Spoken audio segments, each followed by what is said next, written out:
5, C-241. Rapporteur. Number 6, C-291. On debate, Senator Patterson, Ontario.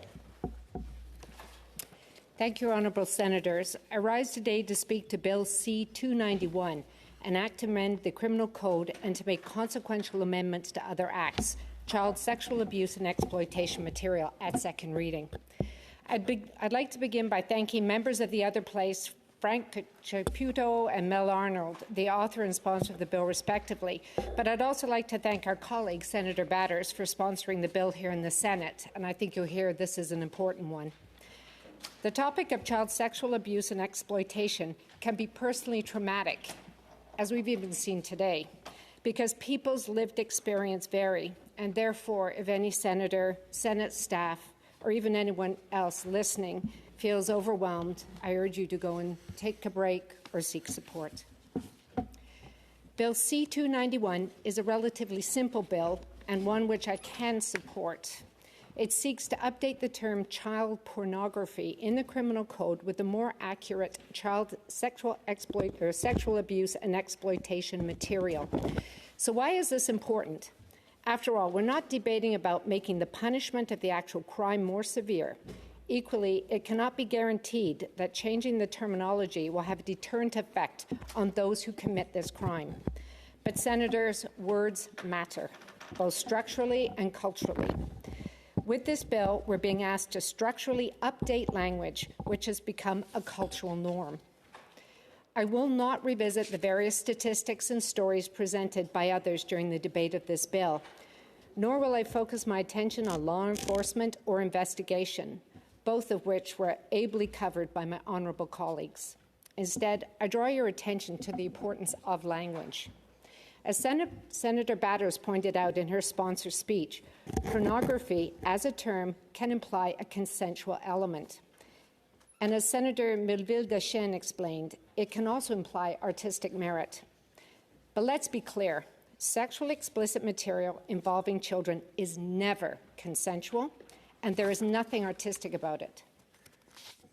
Originally enacted in 1892, the Criminal Code of Canada has evolved over the decades since, notably in 1993, when child pornography was made a criminal offence. But even then, the term child pornography was already somewhat inadequate. Because in 1991, the United Nations Convention on the Rights of the Child declared in Article 34, and I quote, that state parties undertake to protect the child from all forms of sexual exploitation and sexual abuse. And even before that, in 1987, the United States Department of Justice created the Child Exploitation and Obscenity Section to investigate and prosecute the exploitation of an obscenity involving children. As colleagues will appreciate, this is all about exploitation and victimization and has always been. A child cannot consent to being exploited. There's always a power imbalance, even among young people, but especially between a child and an adult. The act of creating child-centric pornography is both exploitive and abusive to the victim, and they are forever harmed. Colleagues will understand that there is no globally accepted term to describe the criminal act we are now debating. However, the terminology guidelines for the protection of children from sexual exploitation and sexual abuse, also known as the Luxembourg Guidelines, refers to, quote, child sexual exploitation material. And as I pointed out, the UN Convention on the Rights of the Child refers to both sexual exploitation and sexual abuse. Further, the optional protocol on the sale of children, child prostitution and child pornography, to which Canada is a participant, calls on member states to make, quote, sexual exploitation a criminal offence. I would note, as did Senator Batters in her speech, that as originally drafted, Bill C-291 could have replaced child pornography with child sexual abuse material. At the Justice and Human Rights Committee in the other place, the bill was amended to include exploitation in addition to abuse. Testifying before the committee in the other place, officials from the Department of Justice emphasized that by adding the term exploitation to the bill, Parliament would capture more elements, particularly fictional works, and that the amended bill would more accurately reflect the nature of the criminal act. And I add, this is about victims, because it signals to victims that Parliament and parliamentarians better understand the reality that they, in fact, are being abused and exploited.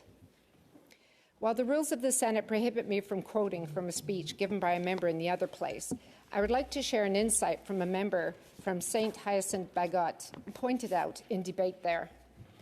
It was as recent as 2019 that a trial judge said that a minor should have felt flattered about attracting the attention of an older man. This reflects an antiquated view, demonstrates the power imbalance that exists between children and adults, and is exactly the type of cultural misunderstanding that I believe Bill C-291 addresses. Again, I remind my colleagues this bill does not affect anything structural, that is to say, the actual criminal act or the punishment thereof.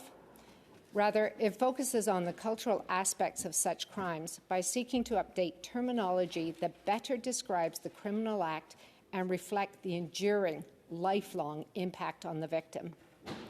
Colleagues, Parliament has a duty to provide clarity and remove ambiguity around legal terminology. And as parliamentarians, we need to call out child abuse and exploitation for what it is. If legislators don't, how will Canadians? Speaking of clarity, I would be remiss if I didn't address the point raised by Senator Méville-Deschênes regarding the use of pédosexuel in French translation. I agree with her intervention that there are perhaps broader, more commonly used terms, and I encourage the Senate's Legal and Constitutional Affairs Committee to examine that issue. At the outset of my remarks, I mentioned that I didn't want to revisit statistics or share stories from victims or investigators, but I got to conclude with some. COVID-19 changed the world. The pandemic may have kept us physically distant, but technology brought many people together, and not in good ways always. Sadly, that same technology makes it easier to share child sexual abuse and exploitation material. The Canadian Centre for Child Protection reports that possession of and/or accessing child pornography is on the rise. 21% to be exact, between 2020 and 2021, and 74% compared to the previous 5-year average. Disgraceful. This bill may be small in scope, but has the potential to have a big impact, because we all know language matters. Case in point, I and other parliamentarians had the privilege to meet with members of the RCMP's Child Exploitation Crime Centre this past Tuesday. We learned about the work the force undertakes to catch those globally who abuse and exploit children. The RCMP are leaders in technology and methods to investigate such crimes and are sought after globally to help enhance other nations' efforts in this area of criminal investigations.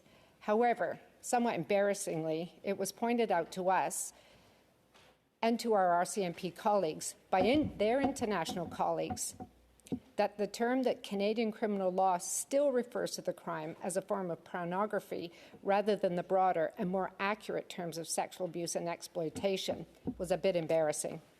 Therefore, I urge all senators to support this bill at second reading. Thank you.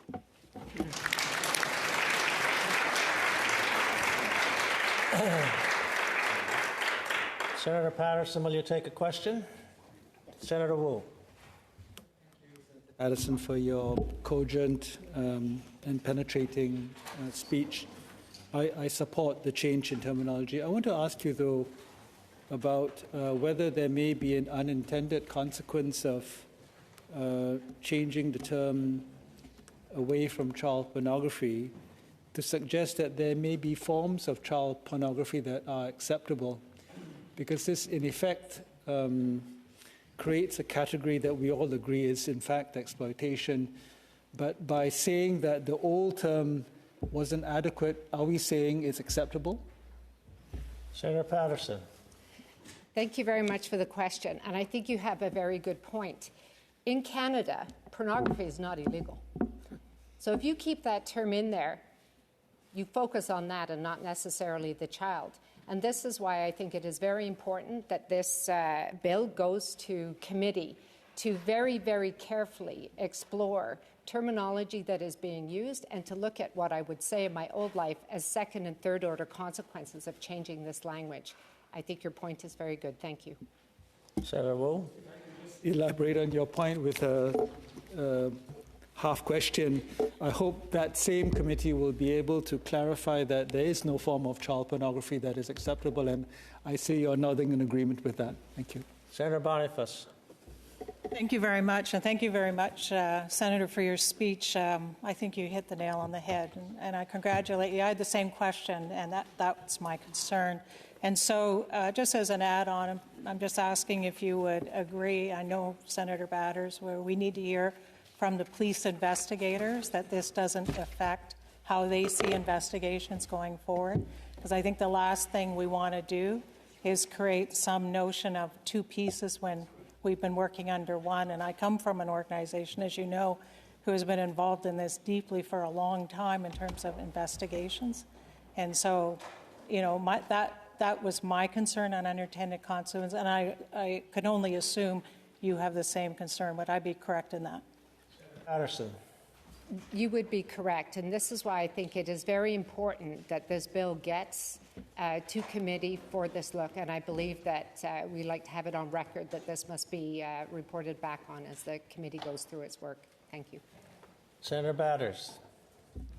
Thank you very much, Senator Patterson, for that important speech, and especially for indicating all of these international contexts to indicate that Canada is kind of behind on this particular wording change, because many other international partners in this important work have changed these terms long ago, or perhaps never even used the term child pornography, which is so outdated and incorrect.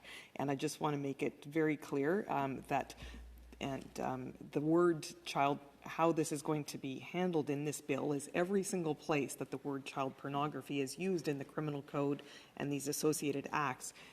The intent and purpose of this bill is to change all of those points, and I can certainly see from esteemed colleagues in law enforcement and that sort of thing that we want to make sure that this has only good intentions. But I also want to make it clear to the Canadian public that every single place that this is listed as child pornography, it'll then be listed as child abuse and sexual exploitation material to actually confirm that that's what this is.